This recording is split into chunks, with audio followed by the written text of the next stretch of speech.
Bien. Donc, encore une fois, merci à tous d'être présents ce soir pour reprendre donc un nouveau cycle de conférences.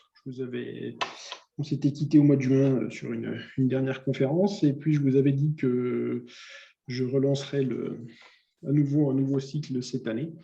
Donc, on va démarrer par ça me semblait que c'était un petit peu de saison de commencer par la logique du débriefing, voir un petit peu comment on fait un débriefing.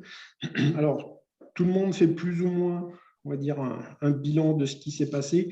Après, moi, il me semble qu'il y a des éléments importants et essentiels à aborder avec l'athlète, et on va voir justement un petit peu lesquels, et comment faire en sorte que l'athlète puisse mieux s'exprimer, puisse tirer profit de ce qui s'est passé, et puis éventuellement évacuer aussi un certain nombre de choses qui ont besoin d'être évacuées. C'est souvent le point qui manque dans les débriefings. Alors, on va commencer par les objectifs du débriefing. Alors, un débriefing, il poursuit évidemment un certain nombre d'objectifs. Le premier, le plus simple, il permet de faire le bilan à froid de la saison. Souvent, voilà, on fait un petit bilan à chaud, en général, après la compétition la plus importante, après il y a les vacances. Et puis, on prend encore une fois pas toujours le temps, parce qu'on est dans la reprise, parce qu'on est souvent dans l'action. On est des gens de terrain, donc on aime bien être dans l'action.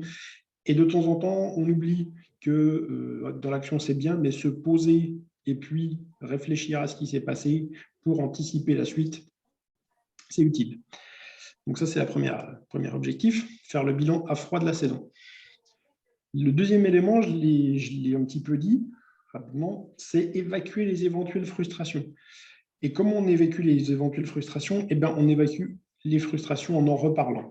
Et ça, c'est un des points sur lesquels on a beaucoup de mal en tant qu'entraîneur. Et on verra aussi dans les règles du débriefing que c'est mieux s'il peut être fait par quelqu'un d'autre, même si ce n'est pas toujours évident. Mais on a du mal à se dire, je vais reparler de choses qui ne se sont pas bien passées, je vais reparler de choses sur lesquelles ça a coincé. Alors que pourtant, c'est quelque chose d'essentiel parce que si on n'évacue pas les frustrations de la saison d'avant, elles vont nous impacter longtemps dans la saison, voire peut-être même sur plusieurs saisons, s'il y a vraiment eu de grosses frustrations, notamment si l'athlète, le résultat est en décalage vraiment important avec ce qu'il ambitionnait. Et ça, c'est vraiment des choses qui ont un impact fort sur l'athlète et qui peuvent amener des freins qui peuvent empêcher d'avancer assez rapidement.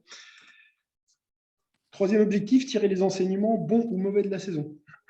Et ce qui est important, justement, c'est que des fois, dans les frustrations et dans les choses qui peuvent paraître comme mauvaises, on peut tirer des enseignements positifs. Je vous donne le cas d'une athlète avec qui je travaille qui est tombée sur les haies. Et en fait, on est passé d'une perception de ma course n'était pas bonne à je suis peut-être tombé parce que finalement, j'ai fait sans doute le meilleur début de course que j'ai fait de toute ma carrière. Et en fait, on arrive au bout du compte à se dire, finalement, dans la chute, il y a du positif. Et le positif, c'est que justement, j'ai réussi à faire un certain nombre de choses que je n'avais jamais réussi à mettre en place. Ça a amené une chute parce que peut-être que je me suis retrouvé trop près de la haie, peut-être que je me suis déconcentré, peut-être. Mais quelque part, si on ne prend pas le temps de reparler de ce moment-là, on va rester sur quelque chose de frustrant, justement, alors qu'il y a plein d'enseignements à tirer de cette situation-là. Donc ça, c'est toujours important de revenir sur les enseignements et sur les bons et les mauvais moments de la saison, parce qu'il y a toujours des enseignements à tirer dans une saison. Ça permet aussi de faire un point sur le fonctionnement de la structure d'entraînement. On va au-delà de l'analyse du résultat. On va aussi aller creuser sur qu'est-ce qui marche pas, qu'est-ce qu'on peut améliorer. Et puis, la dernière étape, je dirais, du débriefing, c'est commencer à réfléchir à la suite. Qu'est-ce qui va se passer sur les prochaines saisons? Ça sera quoi sur là ou les prochaines saisons? Ça va être quoi mes prochains objectifs? Qu'est-ce que je peux changer? Voilà. Qu'est-ce que je veux changer? Qu'est-ce que je peux changer? Quels sont les axes d'amélioration sur lesquels on va pouvoir travailler avec l'entraîneur ou avec les autres personnes qui sont autour? Parce qu'il n'y a pas il y a plus, on le sait de toute façon, que l'entraîneur et l'athlète. Il y a plein de choses qui se mettent aussi tout autour. Plus l'athlète progresse dans le niveau, plus on va faire intervenir de personnes. Donc voilà, travailler autour de qu'est-ce que je peux améliorer et éventuellement qui peut venir m'aider de manière encore plus importante. Voilà, donc petit résumé des objectifs. Un certain nombre de règles. Au niveau du débriefing, évidemment, avant de démarrer, il y a un certain nombre de règles à respecter et un cadre en fait à poser. Si vous ne posez pas le cadre, eh ben, il peut y avoir un certain nombre de choses, de non-dits, de choses qui ne vont pas être dites. Et justement, la première règle, c'est qu'on ne s'interdit rien dans le dialogue. Donc, tout ce qu'on a envie de dire, on doit le dire. Ça, c'est vraiment une des règles de base du débriefing. Il faut pouvoir dire tout ce qu'on a à dire. La deuxième chose à avoir en tête, c'est que le débriefing se fait dans l'intérêt de tous pour démarrer la prochaine saison. Enrichir les expériences, on l'a dit, de la saison précédente, et libérer des éventuelles frustrations et émotions négatives non évacuées. Donc ça, les règles que je vous présente, c'est les règles que je donne aux personnes avec qui je fais le débriefing quand je fais des débriefings, que ce soit athlète ou entraîneur. C'est mes règles de base. La bienveillance et l'écoute sont des éléments déterminants d'un bon débriefing. Donc, on peut tous dire, on peut même se dire des choses désagréables, mais l'important, c'est de comprendre que si on se dit un certain nombre de choses comme ça, c'est dans l'objectif, il est de remettre les choses à plat et puis de veiller au bien, parce que la bienveillance, pour moi, c'est ça, c'est la balle, je le prends au sens premier du terme. Bienveillance, c'est veiller au bien. Je peux dire des choses qui ne font pas forcément plaisir, en parlant, encore une fois, en mon nom et en mes impressions, c'est la règle d'après. Mais l'objectif, c'est de veiller au bien de la relation, au bien de l'athlète, au bien de l'entraîneur, au bien du fonctionnement de la relation entre l'entraîneur et l'athlète. Et puis, l'écoute, c'est un élément déterminant. Alors, on est tous capables d'écouter, mais un des problèmes principaux de la communication, c'est qu'on n'écoute pas pour comprendre, on écoute pour répondre. Alors que écouter, c'est à un moment donné se mettre en position justement de silence et de ne pas essayer de réagir ni d'argumenter sur ce qui est dit. Simplement prendre les choses telles qu'elles sont dites, les écouter, les accepter, et une fois qu'on a pris le temps d'écouter et de bien essayer d'analyser pourquoi certaines choses sont dites, là, on peut éventuellement discuter et puis voir quel est le point de vue de chacun. Et puisque c'est ça, puisque je parle de ça, la quatrième règle du débriefing, justement, c'est que je m'exprime en mon nom, je parle pour moi, je donne mes impressions. C'est-à-dire que si je veux être dans quelque chose, dans un échange positif, je ne dois pas mettre en cause la personne. Par contre, je peux très bien lui exprimer que une façon qu'il a eu de me parler, une façon qu'il a eu de se comporter, ça m'a posé problème à moi. D'accord ? Et je ne mets pas une étiquette en disant tu m'as parlé comme ci, tu m'as parlé comme ça, et donc je considère que tu es comme ça. Non, je me base sur un élément concret. J'ai constaté que à tel moment, tu as fait ça, et ça m'a posé problème à moi. Voilà. Et donc, à partir du moment où je m'exprime en mon nom, je ne mets pas en cause la personne qui est en face ni ses intentions, je ne lui donne pas de bonnes ou de mauvaises intentions, je lui dis simplement ce qu'il a fait. Est-ce que ça génère comme émotion chez moi? Et ça, c'est extrêmement important, c'est une des règles de base de la communication non violente. Comme ça. Je parle pour moi. Enfin, cinquième règle, extrêmement importante aussi, le débriefing n'est ni une façon de refaire l'histoire, ni le procès de plusieurs participants, mais bien un moyen de mettre en avant ce qui a fonctionné et les variables d'ajustement sur lesquelles on va travailler. Quelqu'un qui parle en même temps que moi. Donc ça, c'est une des règles importantes également. Bien comprendre que je suis là pour exposer un certain nombre de choses, voir qu'est-ce qui a fonctionné, qu'est-ce qui n'a pas fonctionné. Si je reste dans cette logique-là, si je respecte ces 5 règles-là, le débriefing va apporter énormément de choses à l'athlète comme à l'entraîneur. Donc, l'entretien, comment ça se passe? Donc, dans l'idéal, je vous l'ai dit, l'entretien, il est mené par une personne neutre. Pourquoi? Parce que la personne neutre permet à chaque personne de s'exprimer totalement librement. À partir du moment où c'est l'entraîneur qui mène l'entretien avec l'athlète, ça peut poser des biais de j'ose pas dire un truc parce que peut-être qu'il va mal le prendre. Alors, je sais encore une fois que ce n'est pas toujours possible. On va voir un petit peu comment, entre guillemets, on peut agir. Le premier temps, c'est un entretien avec l'athlète sur la base d'un questionnaire que je vais vous dérouler. Alors, ce questionnaire, il est totalement personnel.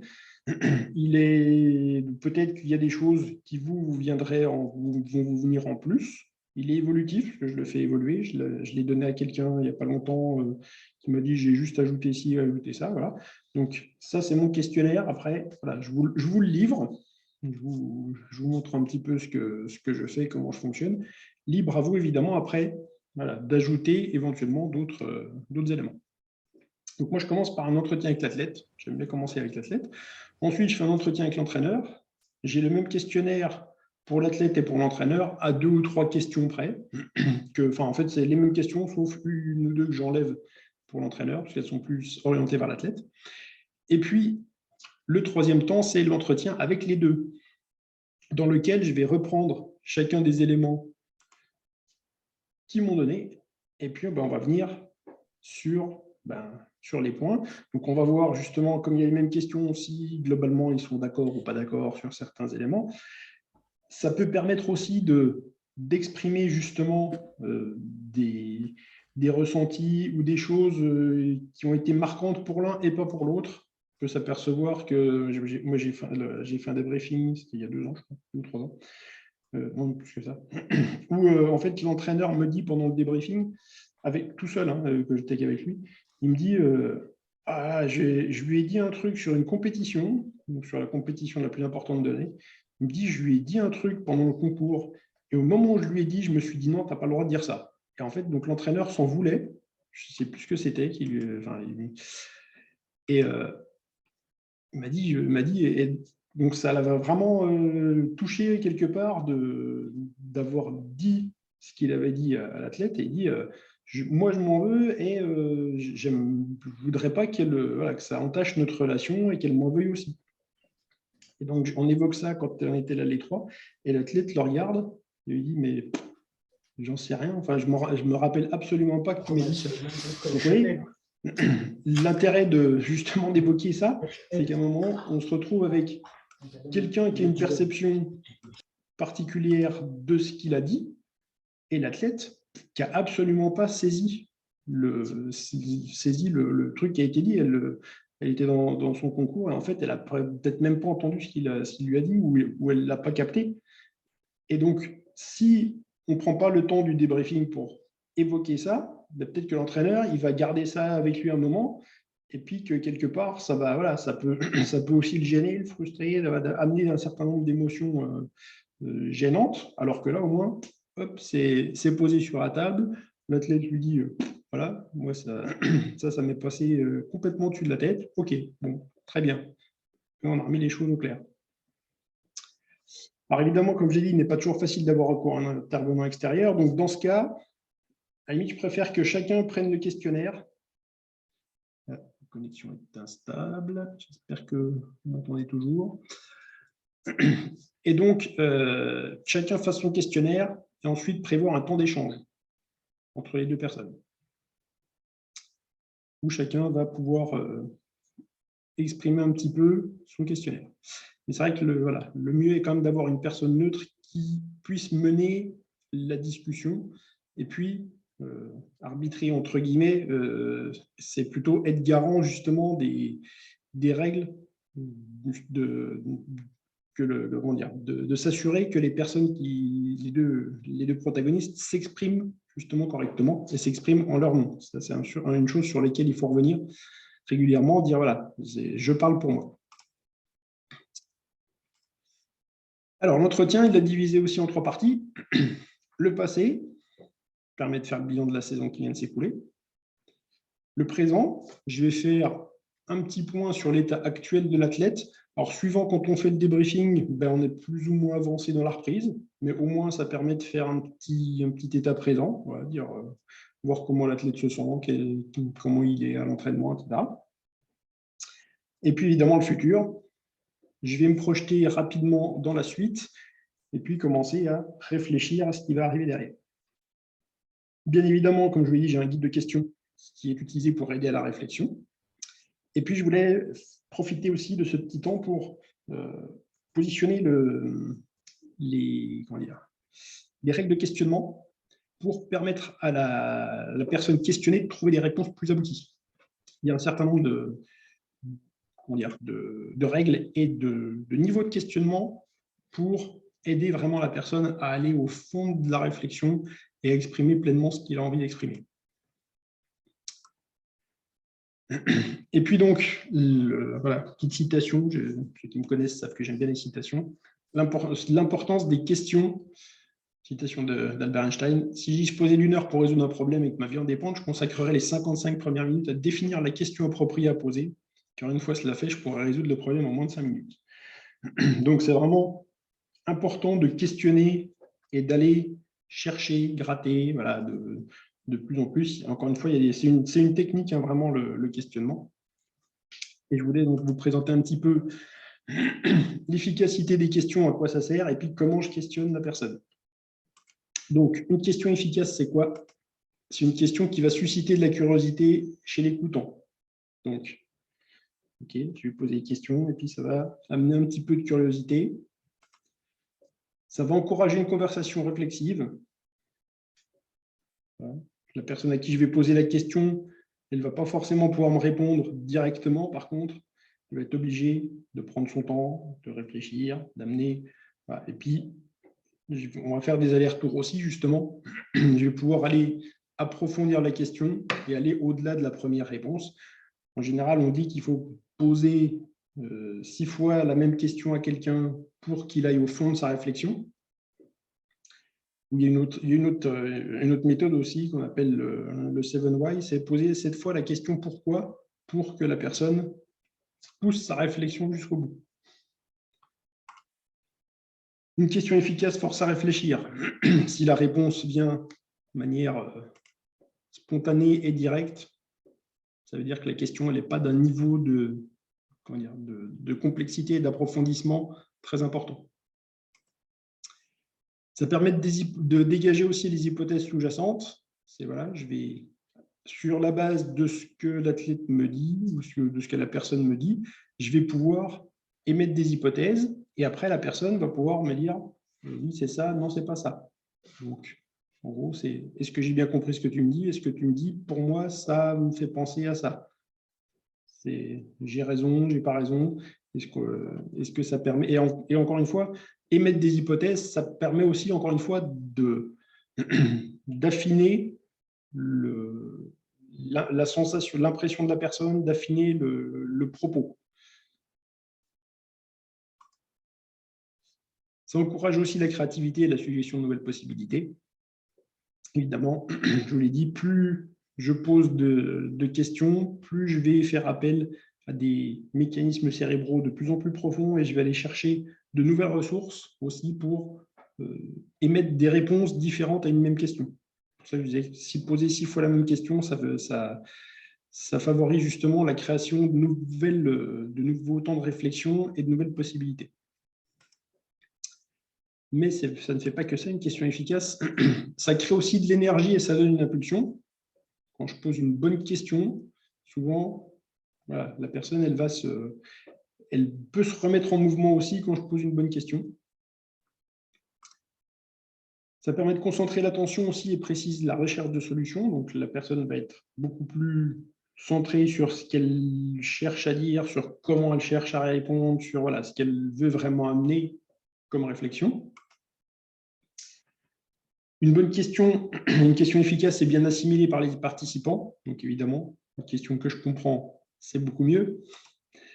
Elle touche à un sens profond aussi. Voilà, ça va vraiment permettre encore une fois, de faire émerger des choses et des solutions et des temps de réflexion beaucoup plus profonds.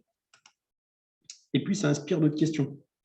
Après, le questionnement, c'est un mécanisme qui peut se prolonger très longtemps jusqu'au moment où la personne va vous dire « oui, c'est ça en fait qu'il faut que je fasse, c'est ça en fait que je voulais dire ».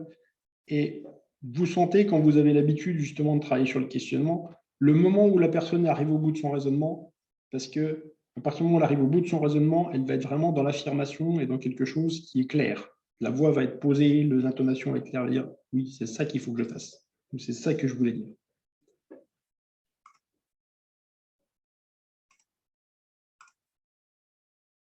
Donc, chaque question possède un degré d'efficacité différent en fonction de sa formulation. Donc, il y a différents niveaux de questions. Donc, les types de questions, des moins efficaces aux plus efficaces. Moins efficaces, c'est ce qu'on appelle les questions fermées. En gros, c'est la réponse, c'est oui ou c'est non. Et lequel ou laquelle, en gros, c'est voilà, une question oui, non, ce n'est pas une question très efficace. Ensuite, on a qui, quand et où, qui sont des questions de précision. Donc, vous évoquez une compétition avec quelqu'un, on utilise le questionnement dans les entretiens et on peut faire ce qu'on appelle un entretien d'évocation. Voilà. On prend quelqu'un, on lui fait exprimer sa dernière compétition, sa course, son concours, etc. OK, donc pour poser le cadre, c'est les premières questions sur lesquelles on va aller. C'était quand? C'était où? Il y avait qui? Voilà. Et donc, ça permet déjà dans un premier temps aussi de passer par ces questions-là, de poser le cadre, de permettre aussi à la personne de se mettre dans la relation et de se mettre en confiance. Et puis, petit à petit, on va pouvoir aller gratter un petit peu plus loin. Le troisième niveau de question, c'est quoi? Qu'est-ce qui s'est passé? Donc là, on est pareil dans le descriptif, question de précision. Là, on est dans le descriptif. Qu'est-ce qui s'est passé? Ensuite, le niveau suivant, c'est comment? Comment ça s'est passé? Donc là, pareil, on va entrer encore un petit peu plus loin dans les détails. Et la question la plus efficace, c'est pourquoi? Pourquoi il s'est passé ça? Pourquoi tu... Et donc, le pourquoi, il l'engage dans vraiment une réflexion profonde. Et je vous disais qu'il y a même donc, la méthode du 7 why, donc le 7 fois pourquoi. Pourquoi il s'est passé ça? Si vous voulez approfondir le questionnement, eh ben, vous allez reprendre l'élément. Si vous dites pourquoi il s'est passé ça, la personne va vous dire parce que ceci. Okay, et pourquoi ceci? Parce que, en fait, vous allez pousser la réflexion et vous allez amener jusqu'au bout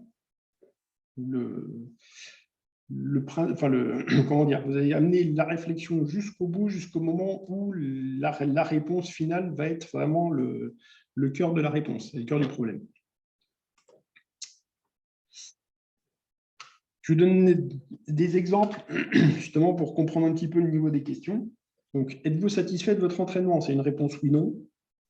Donc, la plupart du temps, donc si on dit à l'athlète, est-ce que tu es satisfait de ta saison? Est-ce que tu es satisfait de ton entraînement? Il va dire oui ou il va dire non. Bon, OK. Souvent, s'il dit oui, on va passer à autre chose. Donc, quand avez-vous été satisfait de votre entraînement ou quand as-tu été satisfait de ta saison? À quel moment? Voilà, tu me dis que tu as été satisfait de ta saison. OK, quand est-ce que tu as été satisfait? Après, la satisfaction, oui, non, ça peut être global. Je peux avoir réussi 3 compétitions, en avoir loupé une. Voilà, donc, au moins, là, OK, à quel moment de la saison tu as été satisfait? Deuxième niveau, un petit peu plus intéressant. Qu'est-ce qui t'a satisfait dans ta saison? Qu'est-ce qui t'a satisfait dans ton entraînement? Donc là, on est encore une fois, vous voyez, hein, on voit bien la graduation des questions. C'est là, on va aller chercher des éléments concrets. Et ensuite, pourquoi? Pourquoi je suis satisfait de mon entraînement? Pourquoi je suis satisfait de ma saison? Et ça, c'est extrêmement important d'aller justement dans le pourquoi, parce qu'au-delà du débriefing global de la saison dont il est question, il y a aussi un élément que j'ai encore vécu il n'y a pas longtemps. c'est, je rencontre souvent des athlètes qui, à la fin d'une séance, repartent en faisant la tête, en n'étant pas contents, en étant… Voilà. Et en fait, c'est pourquoi ils ne sont pas forcément capables d'expliquer qu'est-ce qui les satisfait ou qu'est-ce qui ne les satisfait pas. Ils ne sont pas capables non plus de savoir, en fait, de savoir évaluer une séance. C'est j'évalue ma séance, mais en fait, on est souvent sur des choses très simples. C'est j'ai pas réussi à mettre un taquet à mon engin, j'ai pas réussi à sauter, avoir une sensation qui faisait que je sautais loin, j'ai pas réussi. Alors qu'en fait, objectivement, c'est pas ça qui détermine une séance si elle est bonne ou si elle n'est pas bonne. Et souvent, l'athlète, il est sur un mode on-off, ma séance est super, ma séance est bonne, ma séance n'est pas bonne. Donc, il faut aussi, à un moment donné, prendre le temps de dire pourquoi ma séance elle est bonne ou pourquoi ma séance elle n'est pas bonne. C'est quoi les critères qui me permettent de dire que ma séance elle est bien, que ma séance elle n'est pas bien. Ça, c'est quelque chose qui est extrêmement compliqué à faire, mais qui est déterminant justement dans la construction aussi de la confiance de l'athlète. C'est que plus je ressors satisfait de mes entraînements, plus ma confiance elle va se renforcer. Si à chaque fois que je repars, malgré le fait qu'il y a des super bonnes choses dans l'entraînement, si l'athlète lui-même repart en traînant des pieds ou en faisant la tête parce qu'il considère que la séance n'est pas bonne, c'est compliqué.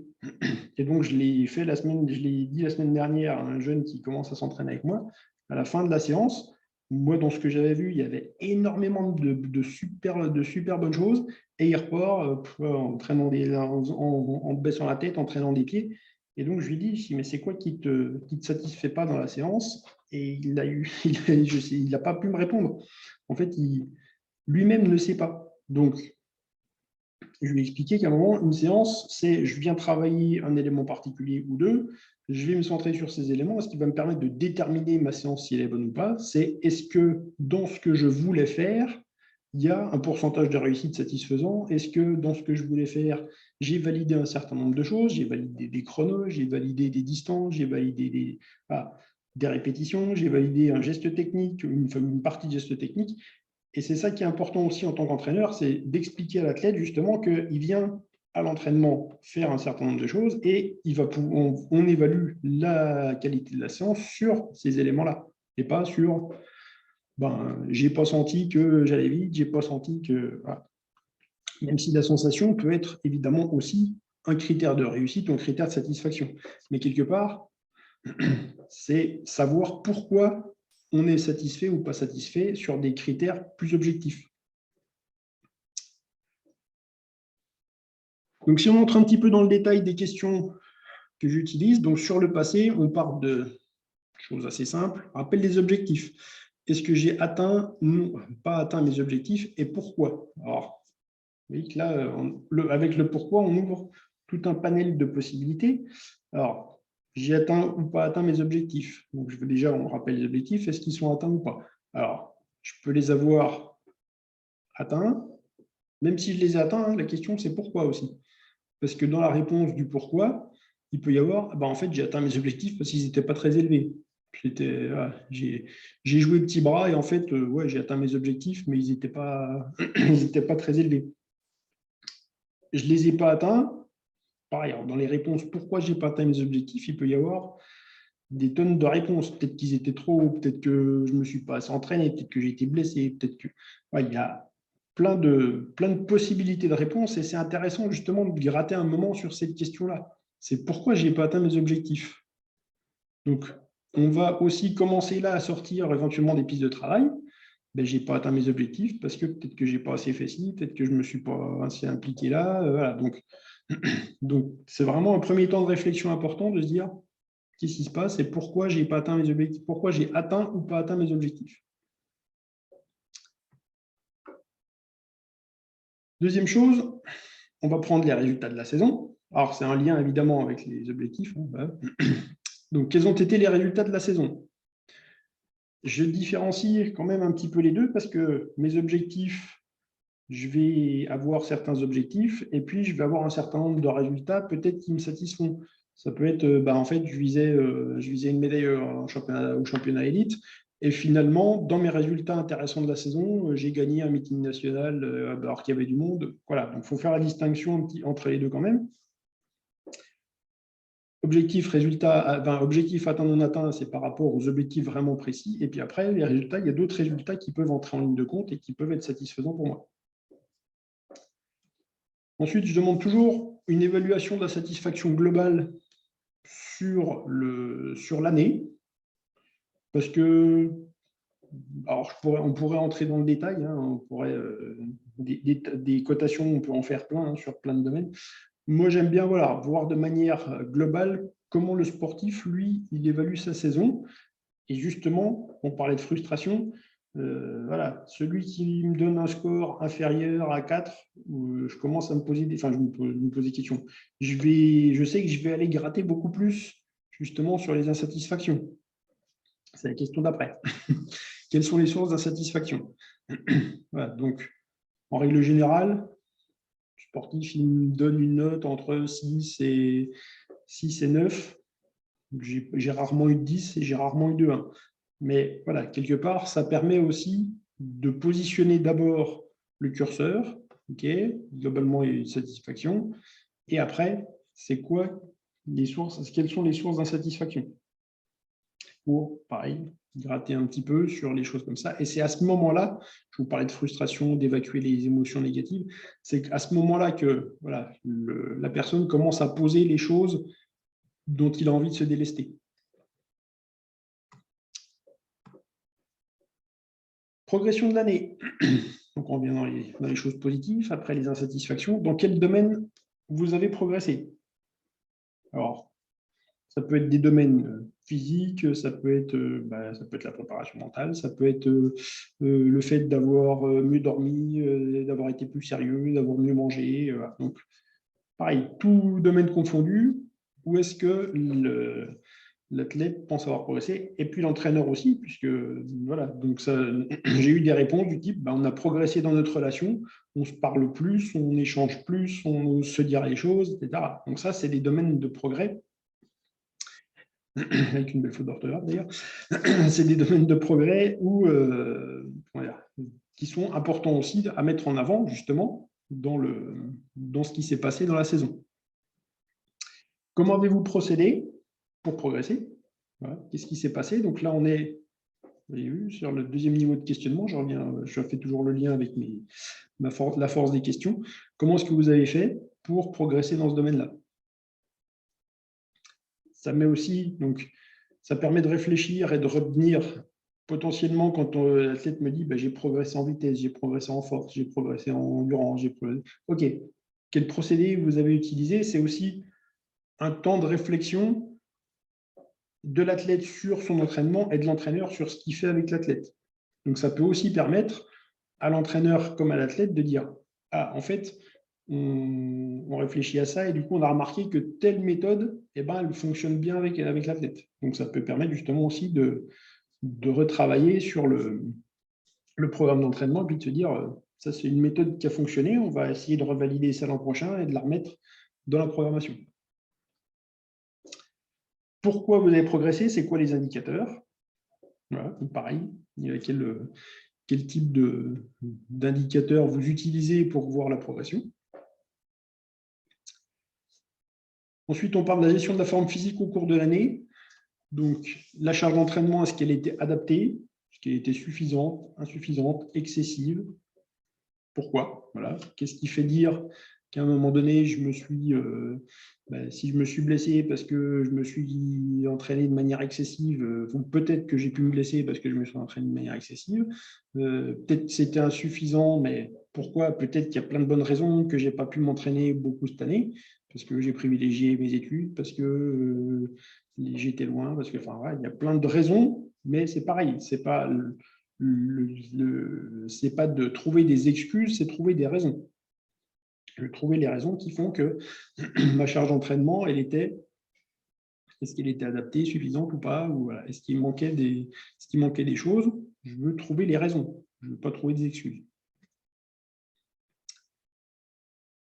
Ensuite, je parle de l'environnement. J'aime bien parler de l'environnement sportif. Donc, quelles ont été les rencontres et expériences positives à retenir de cette saison?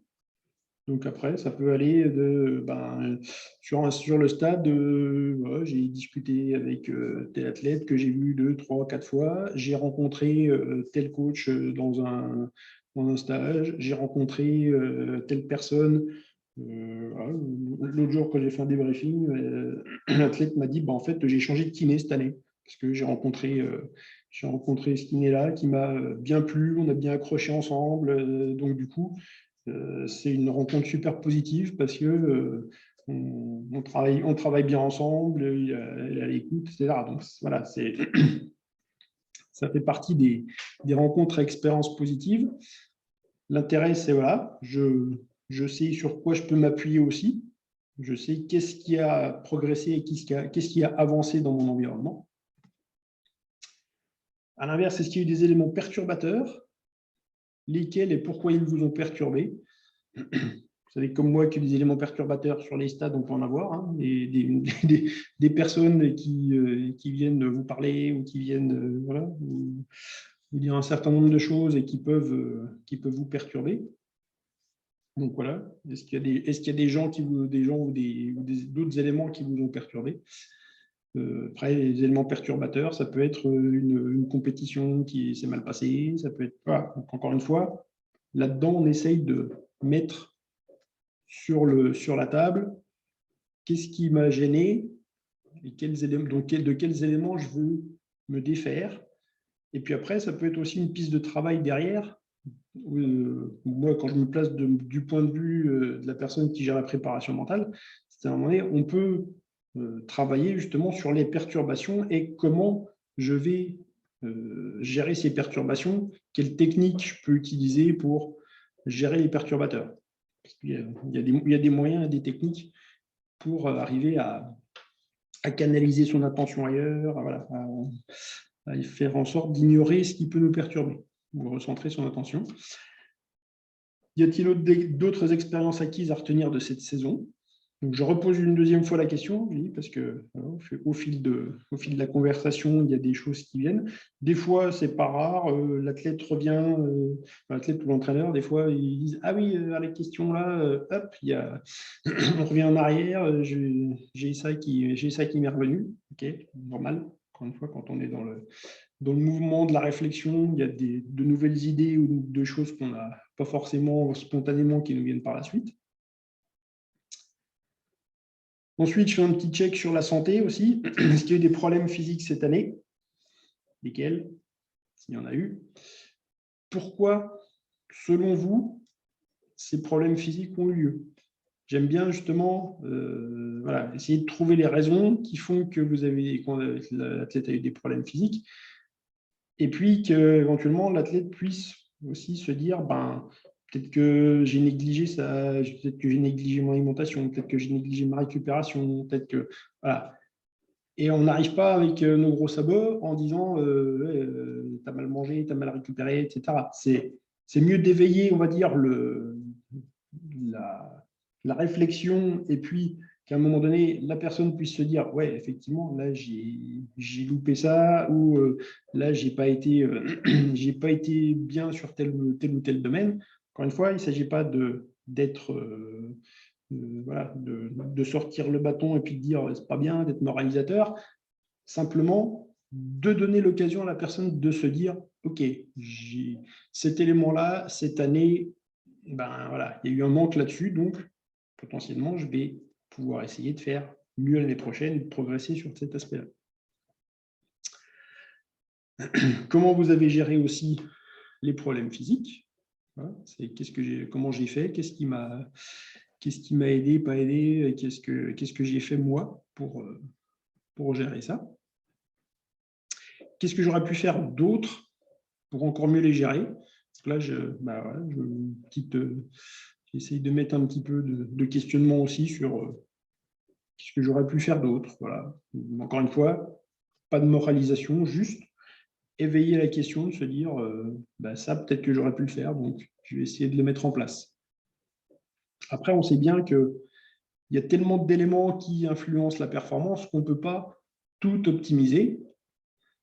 Par contre, une des réalités que je trouve intéressante, c'est que À un moment donné, si j'ai 10 ou 12 ou 15 secteurs différents sur lesquels je peux progresser, le simple fait de progresser d'1% ou 2% dans chacun de ces secteurs, en termes de performance, ça va m'amener un gros progrès. Donc, il vaut mieux y aller par petites touches et se dire, ben, tiens, je peux peut-être faire un truc là, un truc là, plutôt que de dire, je vais optimiser tout en même temps.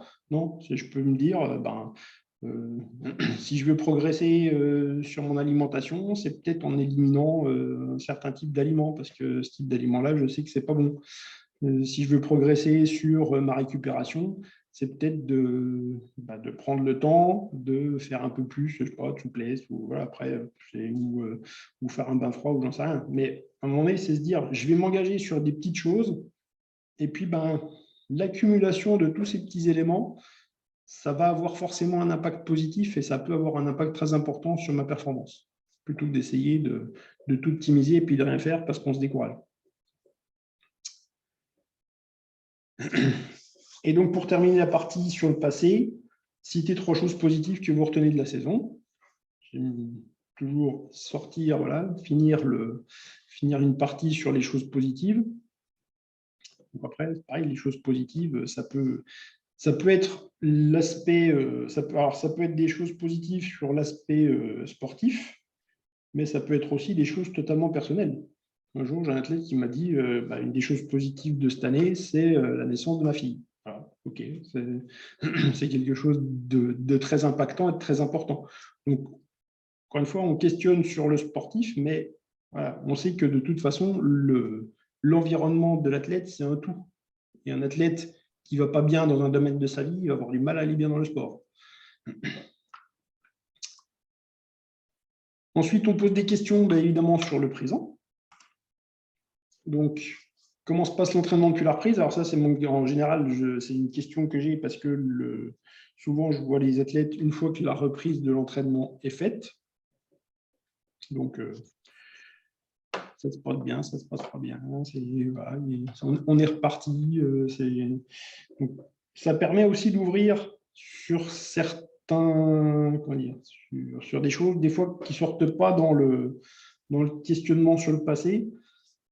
Par exemple, ça se passe, en fait, il y a beaucoup de monde dans le groupe où ça c'est un peu gênant parce que on s'entraîne beaucoup, ou le temps n'est pas beau, enfin, il y a plein de choses qui peuvent aussi impacter, encore une fois, l'envie de l'athlète de repartir. Pourquoi ça se passe, voilà, pourquoi l'entraînement se passe bien, pourquoi l'entraînement ne se passe pas bien. Comment est l'équilibre entre la vie sportive, la vie professionnelle ou scolaire et la vie privée? Ça, c'est important aussi de remettre un équilibre entre les différents secteurs et puis de s'assurer que l'athlète va globalement bien dans les différents secteurs de sa vie. Ça fait aussi partie du débriefing. Pourquoi tout va bien? Enfin, pourquoi cet équilibre-là, il est bien, il n'est pas bien? Voilà, pareil. Hein. Alors, encore une fois, je questionne que l'athlète me dise bien ou pas bien, je questionne le pourquoi. C'est OK. Qu'est-ce qui va bien, qu'est-ce qui ne va pas bien? On ne se cantonne pas à parce que là, comment se passe l'entraînement depuis la reprise, on peut dire bien, ça peut être, mais c'est une réponse binaire. C'est pas. Donc, on approfondit. Comment ça se passe à l'entraînement? Est-ce que ça va? On revient, on peut faire des allers-retours avec le physique aussi. Hein. C'est de se dire, en fait, j'ai une athlète qui a un peu mal au dos en ce moment. De dire, le dos, il coince. Voilà. Donc, qu'est-ce qu'on fait? On essaie de trouver des solutions. Peut-être qu'on peut prendre un peu le temps en reprise pour, c'est pas la peine de repartir à fond et puis en ayant mal au dos. Donc, peut-être mieux travailler, chercher des solutions, discuter de ce qu'on peut mettre en place, vers qui on peut se tourner pour essayer d'avancer sur ces problématiques-là. En plus, là, on a le temps et on peut prendre le temps de reprendre et de s'occuper des problèmes physiques. Citez 3 choses où vous pouvez améliorer cette saison par rapport à la saison dernière. Donc, pareil, qu'est-ce que je peux faire de mieux? Voilà, où est-ce que je peux travailler plus, où est-ce que je peux, enfin, où est-ce que, sur quoi je peux m'améliorer cette saison. Comment est-ce que je peux améliorer les choses? Important aussi, quel est votre niveau de motivation à redémarrer une nouvelle saison? Toujours donc, sur ma fameuse échelle de 1 à 10. Donc là, pareil, l'athlète qui est en reprise et qui me donne un score en dessous de 7 ou 8, là, c'est pareil, ça me questionne. Parce qu'en général, quand on sort de la coupure, que voilà, on a bien digéré sa saison, si on a bien justement géré et digéré sa saison, logiquement, sur une échelle de 1 à 10, on doit au moins être à 8. Hein. Au moins à 7 ou à 8. Parce que sinon, si vous n'êtes pas au moins à 7 ou 8 au moment de redémarrer, je ne sais pas trop où vous allez en être dans 3 ou 4 mois. Parce qu'en plus, on s'engage souvent vers septembre, vers une période où on va plutôt aller vers la préparation un peu générale, un peu rude. Donc, il vaut mieux avoir une motivation qui soit assez élevée pour redémarrer. Pourquoi avoir choisi ce score? Donc c'est pareil, c'est argumenter à chaque fois. Qu'est-ce qui fait que vous m'avez donné ce score? Ensuite, donc, questionnement pour le futur. Quels sont vos objectifs pour la saison prochaine? Pourquoi? Qu'est-ce qui fait que... Alors, je l'ai mis à la fin. Hein. De quoi avez-vous besoin pour atteindre ces objectifs et comment allez-vous procéder? Alors, évidemment, voilà, la dernière partie du débriefing, elle ouvre la porte à la suite. C'est-à-dire que en fait, ces 3 questions-là, c'est une première graine, on va dire, dans la réflexion de l'athlète, de se dire, OK, qu'est-ce qui va se passer pour la suite? Dans quoi je me projette? Pourquoi je dis que je vais faire telle ou telle performance, telle ou telle compétition? De quoi j'ai besoin pour atteindre ces objectifs et comment allez-vous procéder? C'est pareil, je commence à faire un petit peu germer les idées sur c'est quoi mon plan d'action, qu'est-ce que je vais mettre en place, où est-ce que comment je vais avancer. Mais bien évidemment, le travail sur les objectifs, c'est un travail plus global. D'accord? À partir du moment où j'ai fini mon débriefing, je prends le temps de reprendre aussi de reprendre mon nouveau projet, mes nouveaux objectifs, réfléchir à ce qui va se passer, comment je veux faire, etc. Mettre en place un plan d'action. Ce n'est pas dans le cadre du débriefing que ça se fait. Alors, sachant qu'un questionnaire comme ça, avec un athlète, ça dure 1h30 à 2 heures. Avec l'entraîneur, c'est un petit peu plus court parce que sur l'aspect santé, je ne lui pose pas la question de lui, s'il a eu des blessures, hein, évidemment. Enfin, on peut évoquer les blessures de l'athlète, évidemment. Mais voilà, donc il y a quelques questions à moins. L'entraîneur, ça dure au moins 1 heure. Et puis, donc ensuite, voilà, on confronte un petit peu ce qui s'est dit. On tire des fois les ficelles et les points un petit peu sensibles, hein, ça peut arriver. Voilà, l'entraîneur l'athlète qui manque, comment dire, qui peut. Non, je l'ai pas. Je sais, attendez, il y a quelqu'un qui me parle dans les oreilles. Hop. Voilà, c'est mieux. J'ai eu le cas d'un athlète et d'un entraîneur qui avait un peu de distance entre eux au niveau kilométrique. Voilà, donc l'entraîneur, lui, était plutôt en mode moi, je reste chez moi, c'est à l'athlète de faire l'effort. L'athlète me disait ouais, mais bon, quelque part, lui, il est en retraite, peut-être qu'il pourrait aussi faire un peu d'effort aussi pour qu'on s'entraîne dans de meilleures conditions parce qu'à tel endroit, on a une salle. Donc voilà, après, c'est justement des discussions qu'on ouvre là-dedans. C'est OK, qu'est-ce qui fait que. Et après, encore une fois, le but, c'est pas de définir qui a raison, qui a tort. C'est à un moment donné de se dire moi, je pose voilà, enfin, mon fonctionnement ou comment dire, mes conditions et ce que j'ai envie de faire, c'est ça. Et chaque choix est respectable. Il n'est pas question de dire, il y en a un qui a, encore une fois, il y en a un qui a raison, il y en a un qui a tort. Mais voilà, c'est au moins je pose ça. Après, on fait un choix qui est de dire, on continue à travailler ensemble ou pas. Et à un moment, ça peut aussi être une porte de sortie pour l'un ou pour l'autre, de dire, ben voilà, moi, si c'est moi, ça ne me convient pas, et ben, ok, je vais aller m'entraîner ailleurs. Et il y a, à partir du moment où on établit ça, il n'y a pas de problème. Il n'y a pas de drame, il n'y a pas. Voilà, c'est chacun dit de quoi il a besoin, chacun dit de ce qu'il est capable, dans quoi il est capable de s'impliquer. Et à partir de là, soit on se met d'accord sur le mode de fonctionnement, ben, soit voilà, on arrête. C'est beaucoup plus simple que de laisser, encore une fois, des frustrations ou des non-dits et qu'à un moment donné, l'athlète s'en aille parce qu'il en a marre, que l'entraîneur ne vienne pas ou qu'il en a marre d'aller voir l'entraîneur, etc. Et que ça se fasse en plus, que ça n'a jamais été évoqué et qu'on aille au clash alors qu'en évoquant la question, au moins on remet les choses en ordre et voilà, on remet les règles au clair.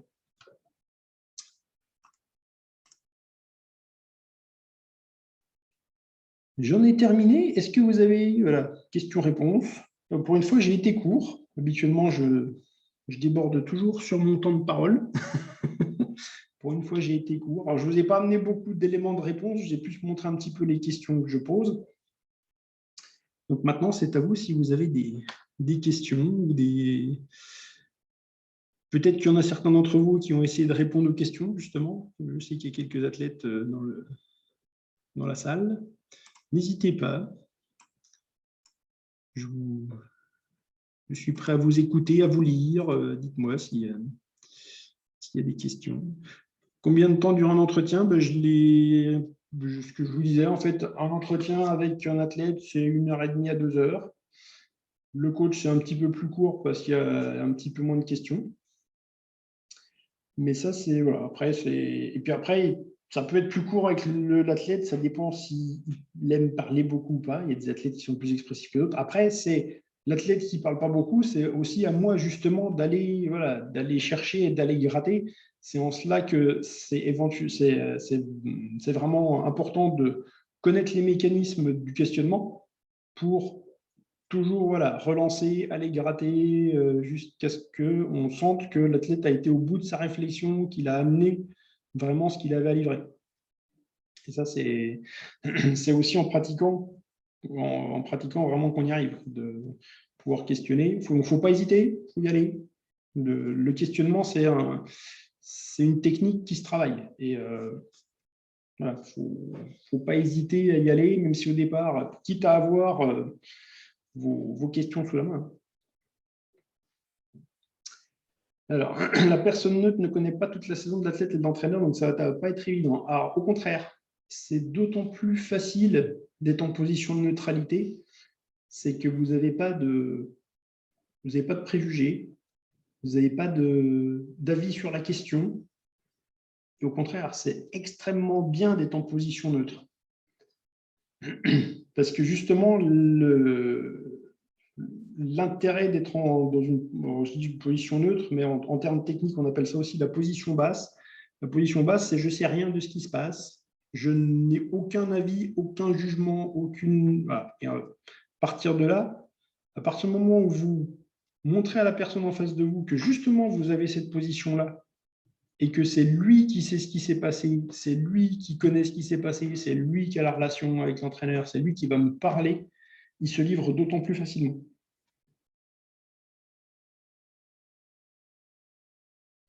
Les questions vont-elles être les mêmes entre un athlète adulte et un cadet junior? Ouais. Moi, je n'ai pas de distinction. Un cadet, il a déjà les mécanismes qu'il faut pour... En cadet junior, oui, il a déjà les mécanismes qu'il faut pour répondre à ce genre de questions, ce n'est pas un souci. Si on dit tout, les athlètes peuvent mal le prendre. Comment faire pour retrouver la confiance? Alors, ils peuvent effectivement mal le prendre si on dit mal les choses. C'est-à-dire qu'en fait, je reviens un petit peu en arrière, je vais revenir aux bases de la communication non violente. En fait, je peux tout dire à quelqu'un. Quelles sont les bases de communication non violente? Je peux tout dire à quelqu'un, ça dépend de la façon dont je le fais. C'est-à-dire que je peux dire à quelqu'un que son attitude m'a posé problème si je m'abstiens justement de porter un jugement sur son intention et de lui mettre une étiquette. C'est ça en fait. Je ne dois pas mettre d'étiquette à la personne. Donc, c'est pour ça que quand je m'exprime, je parle en mon nom et je donne mes impressions. C'est la façon que tu vas te comporter là, avec moi, elle me pose problème à moi. Je te donne pas peut-être que tu as une mauvaise intention comme ça, mais je ne te prête pas une mauvaise intention, je te dis juste que la façon que tu as de me parler, de me traiter, me pose problème à moi. Peut-être que tu n'as absolument pas conscience de ce que tu fais, peut-être que tu n'as absolument pas l'intention de faire la façon dont je perçois moi ce que tu fais, mais moi ça me pose problème pour telle et telle raison. Et d'autant plus quand je fais ça, justement, je mets le doigt sur, voilà, encore une fois, c'est mon impression. Et puis, la personne peut prendre conscience de son comportement parce qu'elle peut ne pas en avoir confiance. J'ai un exemple que j'avais, je ne sais plus si je l'avais entendu ou si on me l'avait donné, d'un chef d'entreprise qui avait fait venir un consultant dans son entreprise parce qu'il y avait une mauvaise ambiance dans son entreprise. Et le consultant n'a pas mis longtemps à trouver d'où venait le problème. Le problème, il venait du patron. Et le patron, en fait, il parlait à tout le monde, voilà, comme si c'était des chiens, mais il s'en rendait même pas compte. C'est-à-dire qu'il parlait de manière très agressive aux gens, sans s'en rendre compte. Donc, ce que le consultant a fait, au bout d'une demi-journée, il lui a dit, il lui a dit gentiment qu'il avait trouvé le problème, et surtout, il l'a suivi dans l'entreprise et il l'a enregistré. Donc, il a passé l'après-midi avec lui, et à la fin de la journée, il a assis le patron dans son bureau et lui a fait écouter la bande. Et le patron est devenu tout blanc, il lui a dit « c'est moi qui parle comme ça à mes employés ». Il me dit « moi, quelqu'un qui me parle comme ça, c'est même pas la peine ». Donc, en fait, il a pris conscience, il n'était pas du tout dans la conscience de ce qu'il faisait, et en s'entendant, il s'est dit « mais c'est pas possible, quoi. Moi, quelqu'un qui me parle comme ça, il ne me parle pas comme ça 2 minutes ». Donc, derrière, il a travaillé, justement, le consultant l'a accompagné, il a travaillé sur sa façon de s'exprimer vis-à-vis des gens. Donc, je peux tout dire à quelqu'un. Le tout, c'est la façon dont je le dis. Et la meilleure façon dont je le dis, la plus grande difficulté, c'est d'évacuer le jugement. En fait, on est tellement habitué à émettre des jugements sur ce que font les autres que c'est la plus grande difficulté dans la communication non violente, c'est d'enlever le jugement. Pouvons-nous faire la même chose avec un groupe d'athlètes et non pas avec un athlète? Alors effectivement, quand on a un grand groupe, faire du débriefing, c'est compliqué. Ce qu'on peut faire pour déjà au moins donner une piste de travail ou permettre aux gens de réfléchir un petit peu à ce qu'ils ont fait, c'est leur donner le questionnaire. On est de dire, voilà, je voudrais que vous puissiez me faire ça. Déjà pour eux, le faire pour eux et réfléchir pour eux sur ce qui s'est passé, ça va déjà les aider à avancer. Et dans un groupe, je ne ferai pas de débriefing en groupe. Le débriefing, pour moi, c'est une action individuelle. Parce que justement, ça peut créer des problématiques de jugement ou d'avis ou de choses un petit peu négatives. Parce que poser sa frustration, poser ses émotions, ça peut être quelque chose de fort au niveau, justement, au niveau émotionnel.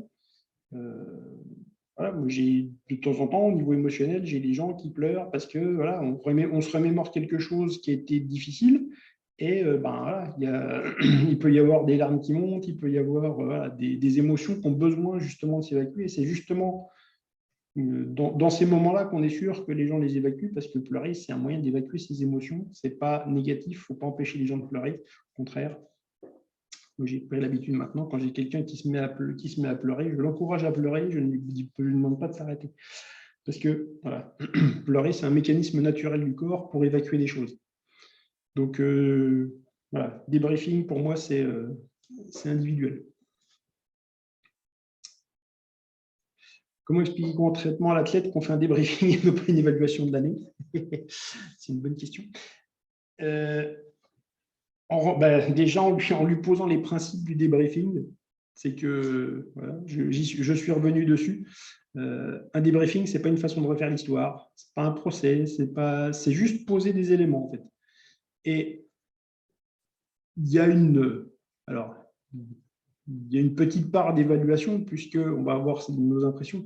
Mais en fait, on n'en est plus à évaluer, puisque de toute façon, on pose ce qui s'est passé. Ça s'est passé. On va regarder un petit peu ce qu'on peut retirer de l'expérience qu'on a eue. Et l'évaluation, de toute façon, elle est déjà faite. Parce que l'athlète, il va dire mon année était bonne, pas bonne. Voilà. Donc, et on va lui laisser aussi son avis. C'est-à-dire qu'à aucun moment, l'athlète, il me dit que sa saison, elle est bonne, elle n'est pas bonne. Moi, je ne vais pas lui dire non, tu as fait une super saison. C'est ton avis.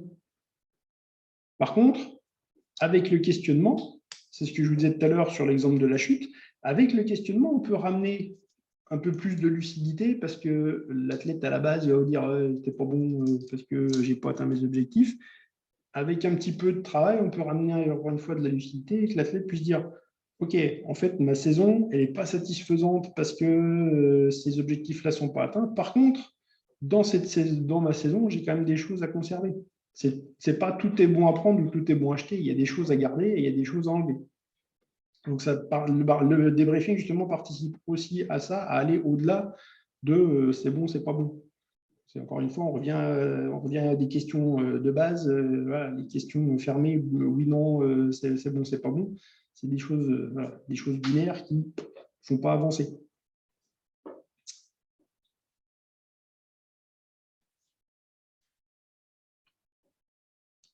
Mais avec plaisir.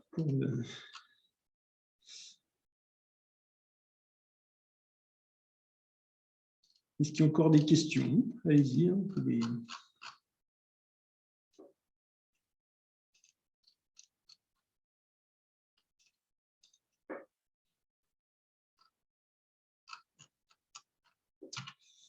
Plus personne n'a de questions?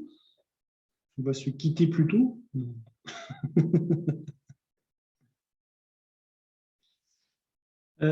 Quelle personne pour mener l'entretien? Un dirigeant, un athlète et un tour d'expérience sujet. Alors, le mieux pour mener un entretien, c'est d'avoir quelqu'un qui soit un peu aguerri au sujet, qui soit un peu aguerri au questionnement, même si après, avec l'expérience, vous pouvez travailler avec le questionnaire, déjà, vous pouvez gratouiller un petit peu. Je dirais que la bonne personne, je vous l'ai dit, c'est quelqu'un qui a un côté neutre. Ça peut être un autre athlète qui n'est pas impliqué dans le sujet. À titre, je vous dis, à titre perso, moi je le fais, mais je suis comment dire, pas professionnel, mais je suis formé pour ça. Après, il faut essayer, en fait.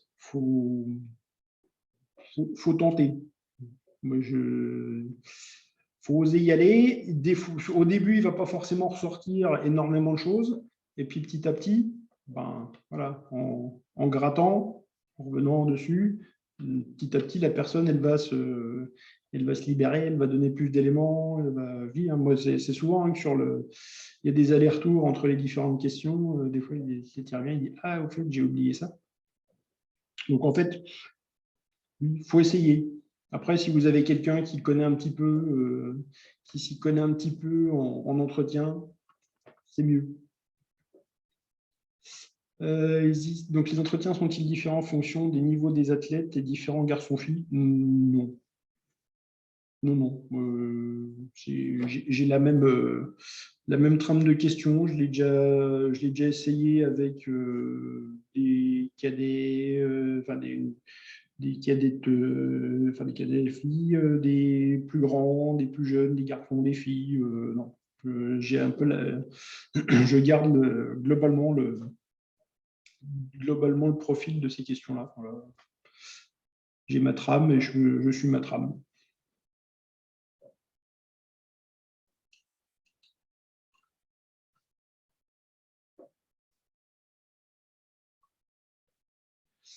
Différents en fonction des sports, non plus. Je l'avais donné à une jeune fille qui accompagnait une handballeuse. Elle m'a dit que ça lui avait bien servi et qu'elle avait voilà, que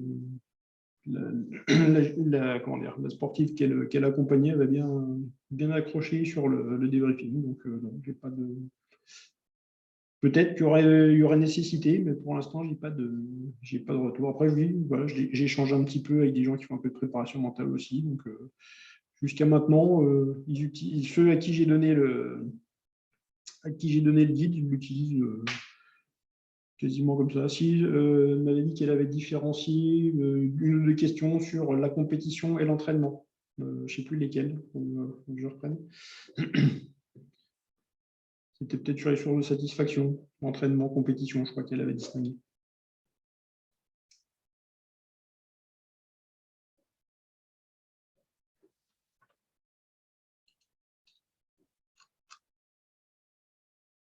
As-tu des expériences sur des retours négatifs suite à des entretiens?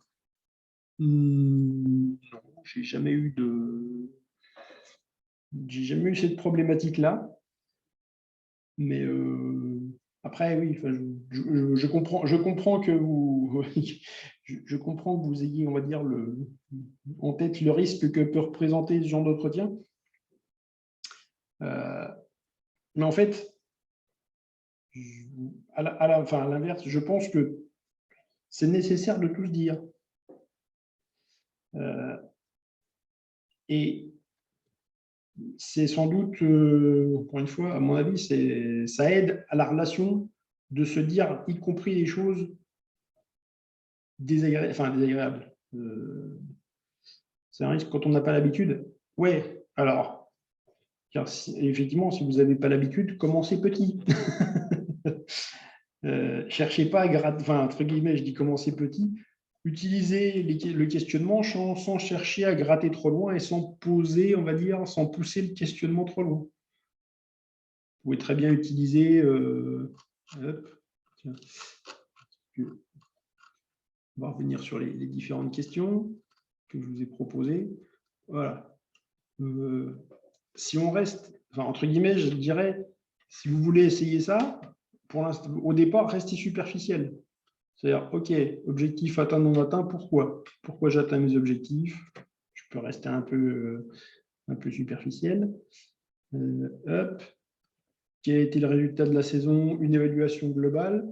C'est quoi mes sources d'insatisfaction? Pareil. Donc, ce n'est pas un risque à la base parce que sur les sources d'insatisfaction, s'il y a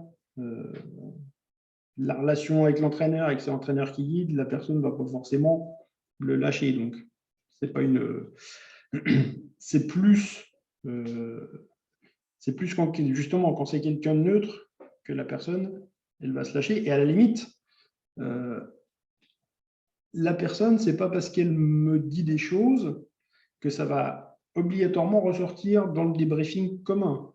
C'est-à-dire qu'il y a une règle de base aussi dans l'accompagnement des personnes, c'est que on ressort ce qui est dit si la personne est d'accord.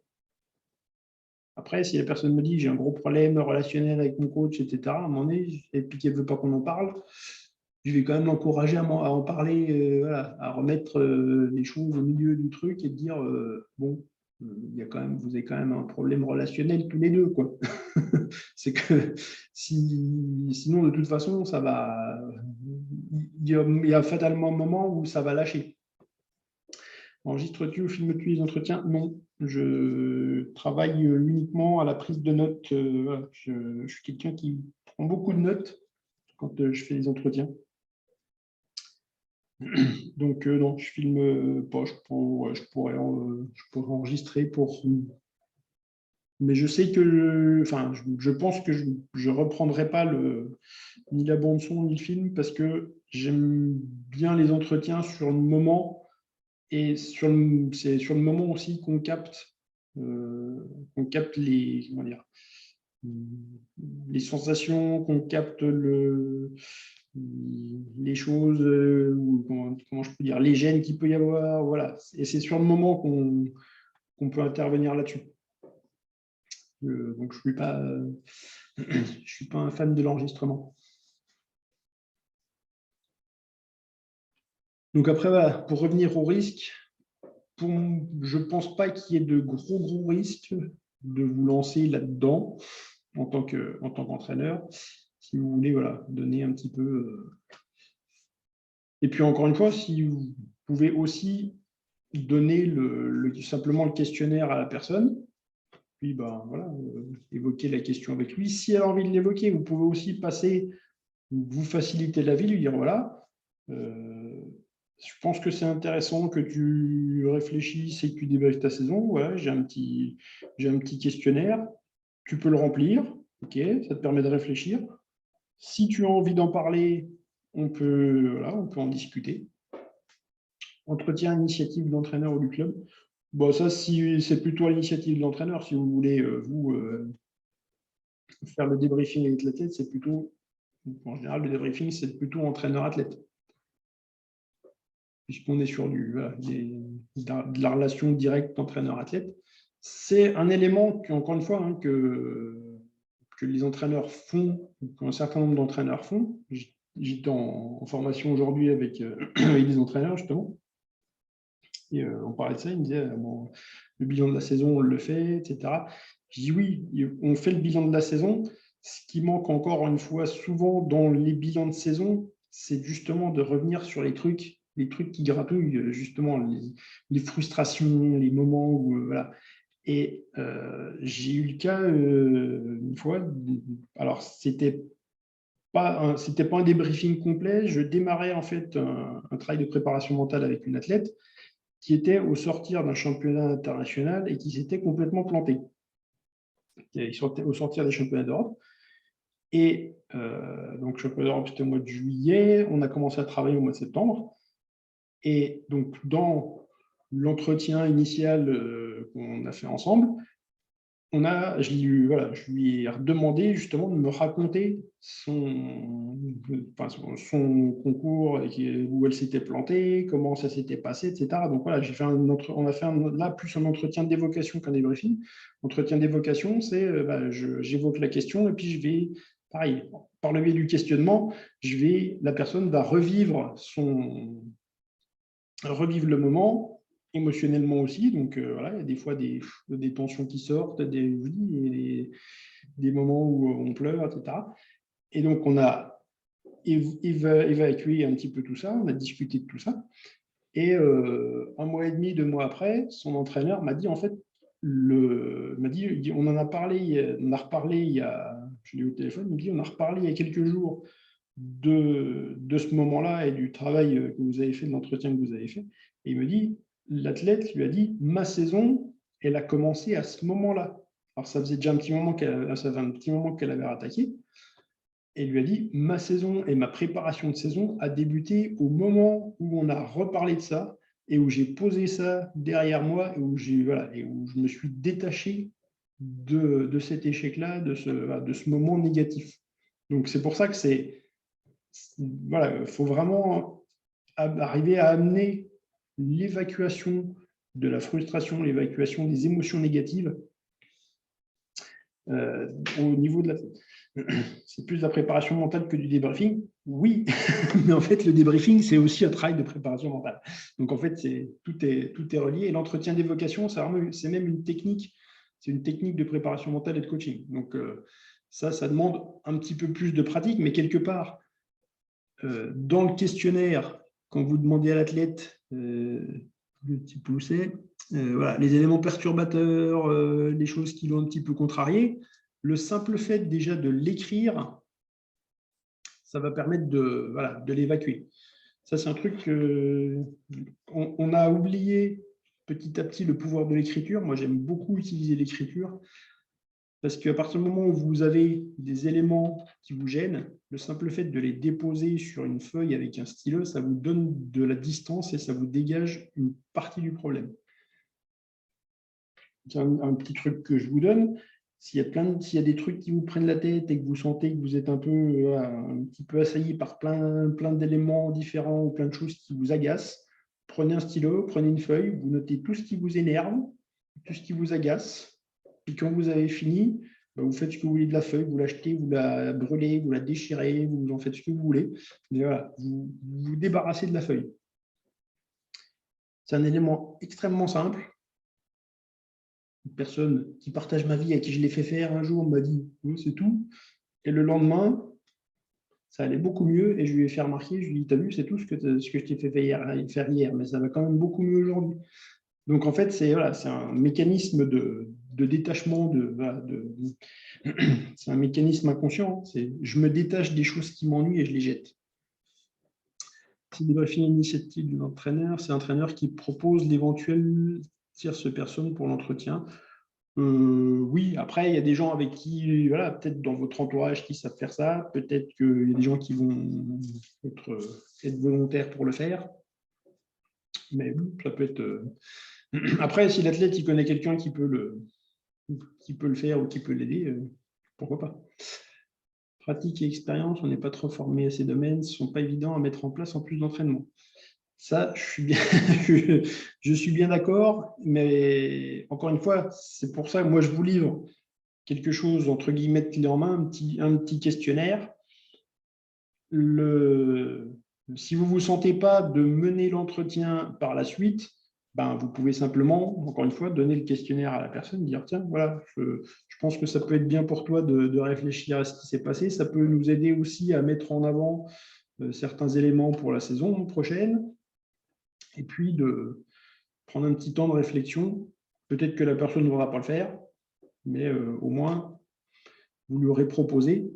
Et puis, voilà, bon. Mais ça fera de l'effet de toute façon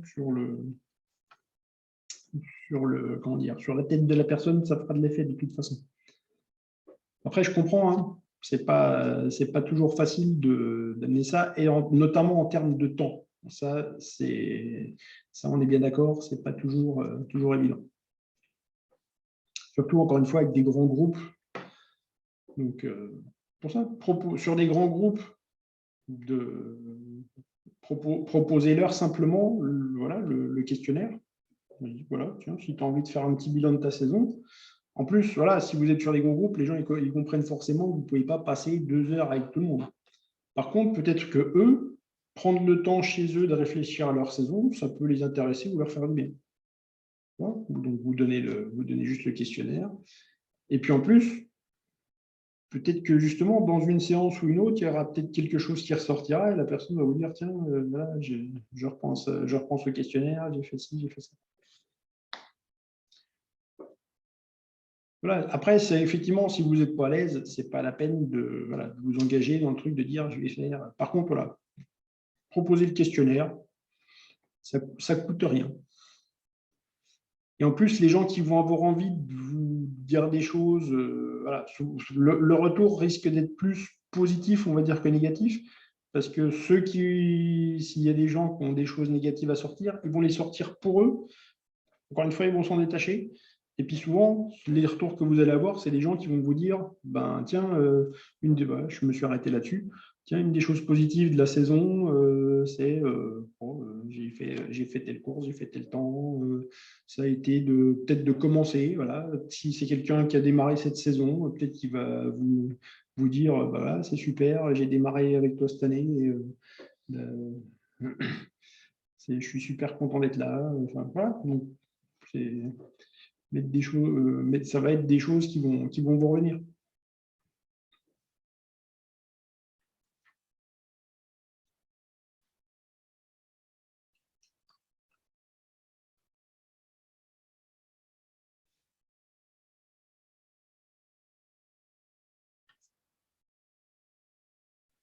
Et après, pour finir sur le fait d'oser ou pas oser, s'il y a quelqu'un avec qui vous sentez que voilà, c'est un peu en tension, machin, c'est sûr que voilà, vous n'allez pas aller lui proposer ça tout seul. Dans ce cas-là, il vaut mieux trouver quelqu'un qui soit un peu aguerri au truc. Mais en général, la plupart des gens que vous avez dans vos groupes, les choses se passent bien. Donc, eux, ça leur fera du bien aussi, puis ça leur fera plaisir de réfléchir un petit peu à leur pratique et à ce qu'ils ont fait. Et à la limite, si je m'arrête là-dessus, voilà, quelqu'un qui va remplir au niveau de l'échelle de motivation et puis qui ne va pas être sur un score très haut, ça va le questionner aussi, en fait. Il va se dire, ah ouais, tiens, j'avais pas forcément... je me dis que j'avais un peu du mal, machin, et puis à la limite, peut-être que justement, il va venir vous voir aussi en disant, tiens, ben, j'ai fait ton questionnaire sur la motivation, je ne suis pas très haut, et puis ça permet voilà, d'engager la conversation.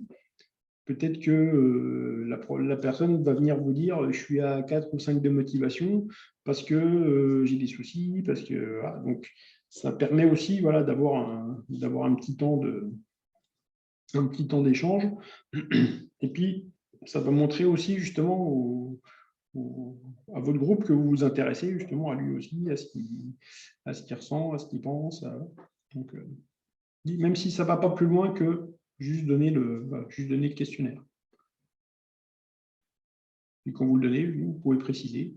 Voilà, je vous donne ça. Si vous avez envie de le remplir, vous pouvez le faire. Une fois que vous l'avez rempli, si vous avez envie d'en discuter ou discuter d'un élément ou d'un autre, n'hésitez pas. Ça encouragera d'autant plus les gens à le faire si vous leur dites c'est pour eux. Parce que des fois, si vous leur dites on en reparle après et puis on fait un débriefing tous les deux, machin, il y a des gens que ça va peut-être mettre sur la retenue. Alors que si vous leur dites c'est pour vous, vous le faites, et si vous avez envie de parler de quelque chose, on en parle. Voilà, ça.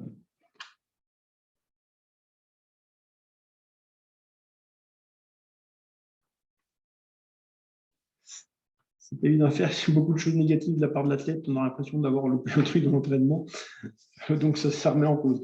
Alors, la remise en question, ça peut être bien. Après, c'est pas parce qu'il y a des choses négatives, plein de choses négatives qui sortent, que c'est forcément lié à vous. Donc, faut savoir aussi prendre du recul. Il faut être prêt à entendre tout. C'est pour ça que je dis tout ce qui doit être dit, enfin tout ce qui a être dit doit être dit, c'est une de mes règles de base.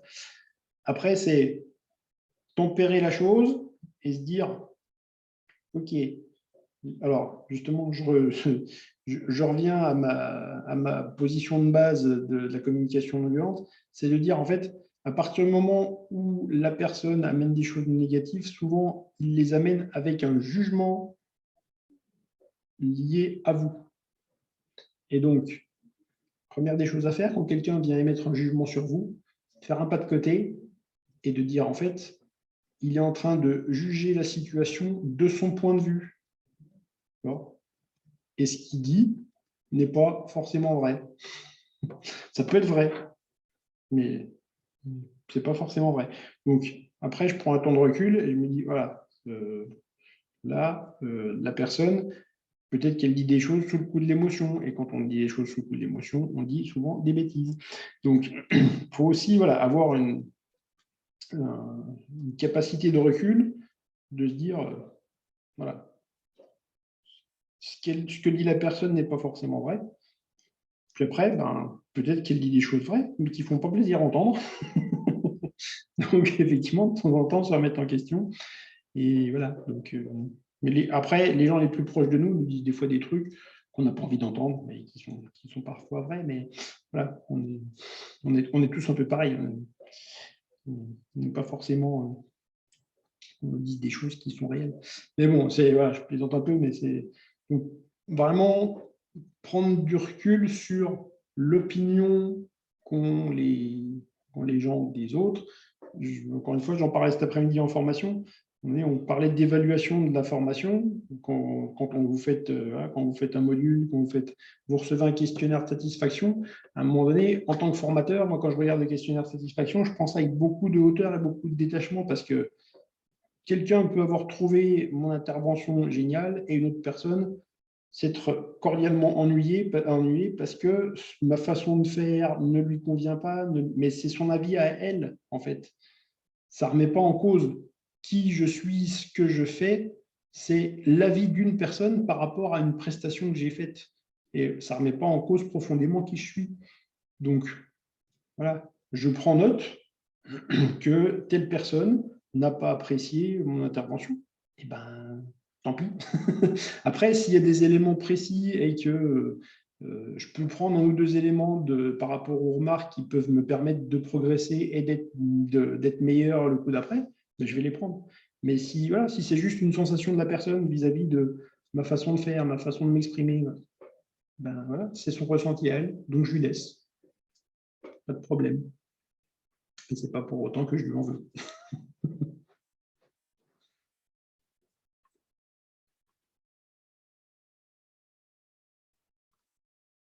Voilà. Encore, encore une petite question, si vous avez encore une question. Sinon, je vais faire.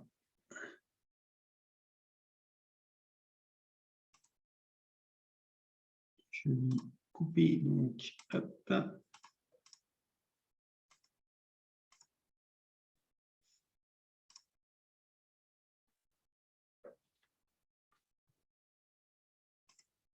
Voilà, bah, écoutez, si vous n'avez plus d'autres questions, je vous remercie de m'avoir écouté.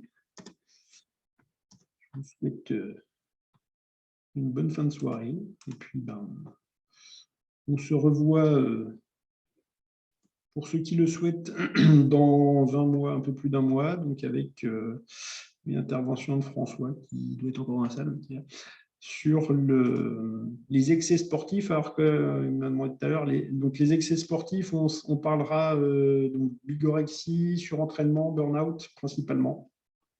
Voilà, puisque c'est vrai que les excès sportifs, il peut y avoir plein d'éléments différents. Voilà, donc ça sera plus sur l'abus de sport et ce qui peut en découler en termes de santé, de burn-out et de surentraînement.